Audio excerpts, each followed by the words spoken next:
রাজনীতিতে দ্রুত জনপ্রিয় হয়ে ওঠা এক তরুণ নেতা নওশাদ সিদ্দিকী। কে তিনি?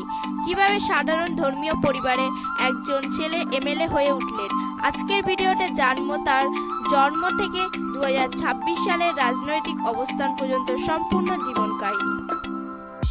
জন্ম ও পরিবার। নওশাদ সিদ্দিকী জন্মগ্রহণ করেন ওয়েস্ট বেঙ্গলের হুগলি জেলার ফুরফুরা শরীফ এলাকার একটি ধর্মীয় ও প্রভাবশালী পরিবারে।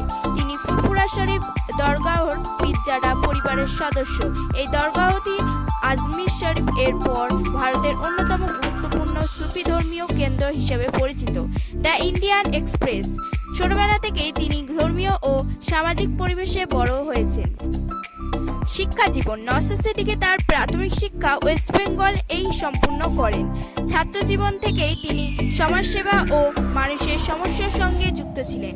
এটাই পরবর্তীতে তার রাজনৈতিক জীবনের ভিত্তি তৈরি করে। ধর্মীয় পরিচয় থেকে রাজনীতিতে প্রবেশ। নওশাদ সিদ্দিকী মূলত একজন ধর্মীয় পরিবারের প্রতিনিধি হিসেবে মানুষের কাছে পরিচিত ছিলেন।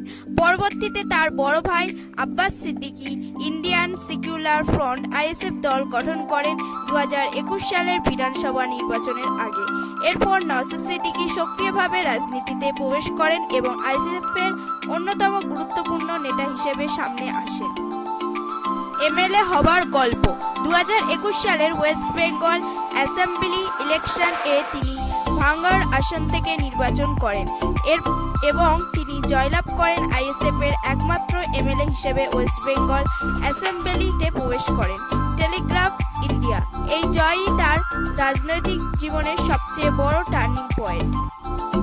রাজনৈতিক সংগ্রাম। এমএলএ হওয়ার পর থেকেই তিনি বিভিন্ন রাজনৈতিক আন্দোলন ও মানুষের সমস্যার বিষয় নিয়ে সক্রিয় ভূমিকা নিতে শুরু করেন। অনেক সময় তাকে প্রশাসনিক বাধার মুখেও পড়তে হয়েছে। এছাড়াও পঞ্চায়েত ইলেকশন এর সময় তার এলাকায় উত্তেজনাপূর্ণ পরিস্থিতি তৈরি হয়েছিল এবং তিনি নিরাপত্তা সংক্রান্ত সমস্যার কথাও তুলে ধরেছিলেন। বিতর্ক ও চ্যালেঞ্জ। রাজনৈতিক জীবনে তার বিরুদ্ধে বিভিন্ন অভিযোগও উঠেছিল। কিছু মামলার কারণে তাকে আইনি প্রক্রিয়ার মধ্য দিয়ে যেতে হয়েছে, যদিও তিনি এসব অভিযোগ রাজনৈতিক উদ্দেশ্য প্রণীত বলে দাবি করেছিলেন।